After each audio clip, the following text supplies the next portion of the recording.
On May 25th, 2018, Scott Aukerman tweeted, Star Wars films. 1. A New Hope, 1977. 2. The Empire Strikes Back, 1980. 3. Return of the Jedi, 1983. 4. The Phantom Menace, 1999. 5. Attack of the Clones, 2002. 6. Revenge of the Sith, 2005. 7. The Force Awakens, 2015. 8. Rogue One, 2016. 9. The Last Jedi, 2017. 10. Solo, 2018. This is the Museum of Twitter, the show we talk about the most important tweets in the history of Twitter.com. It's Subscriber Sunday, where my Patreon subscribers get to vote on which tweet I cover. And in a surprise vote, honestly, they picked one which I think is a great example of how easy it is to troll people on Twitter, simply because people on Twitter do not read. Or more accurately, they do not have reading comprehension. Because if you pay even a modicum of attention to this tweet from comedian and podcaster Scott Aukerman, you realize that he is just listing the Star Wars films in order of release. In fact, he literally lists the year of release next to every title. And the beginning of the tweet just says Star Wars films. It doesn't say Star Wars films ranked. It doesn't say my personal rankings of Star Wars films. It doesn't even say this is what I think of the Star Wars films. No, it is just a list of the Star Wars films in order of release. And as I'm sure was the point of Scott tweeting this to begin with,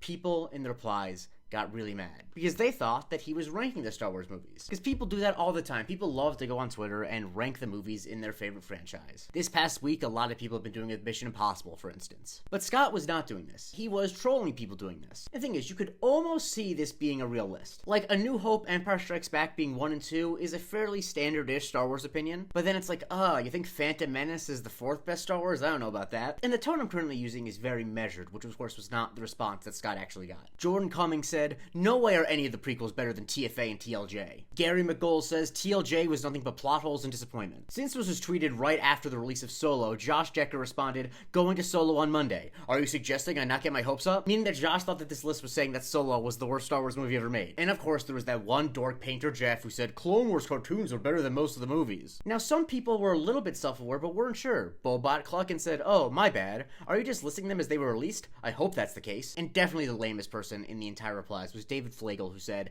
if this is a comedic list in order to incite reaction, congrats. If this is a serious list in any way, I pity your lack of standards. But I genuinely think this is a joke. Okay, if you genuinely think it's a joke, why did you say anything at all? And why did you not learn that there are two different forms of the word incite? Now, to be clear, a lot of people got the joke. I don't want to act like a majority of people did not get the joke. Enough people didn't get the joke for me to do this video, but a lot of people got the joke. And Josh Wortley points out something which I was thinking too when this was first sent in, which is, it doesn't seem like it would work, but then you read the replies and it's clear that it did. So well played. Because once again, it's so obvious what he's doing. Like, the fact that he puts the years there really makes it almost unbelievable that people would fall for it. And people who got the joke replied with various jokes for their own. Like, Jed Oliver corrected it to make it the Star Wars movies in chronological order. And John said, IDK, man. 1. Motion Picture, 79. 2. Wrath of Khan, 82.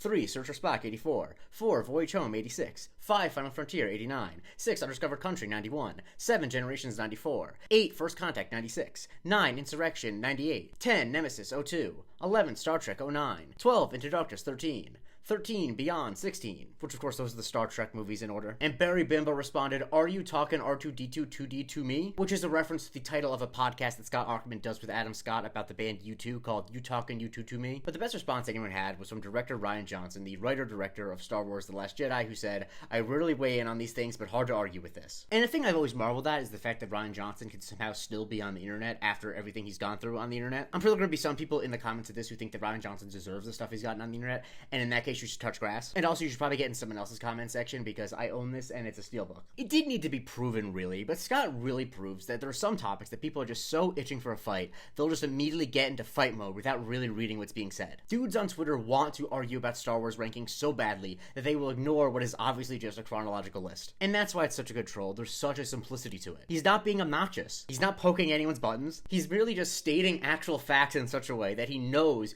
people won't be able to resist arguing over. He bet that the average Twitter chud has no reading comprehension skills, and he was absolutely correct. Follow me for a new tweet every day, and if you want to vote on Subscriber Sundays like these, please join my Patreon, patreon.com/Museum of Twitter, and you also get the weekly Museum of Not Twitter.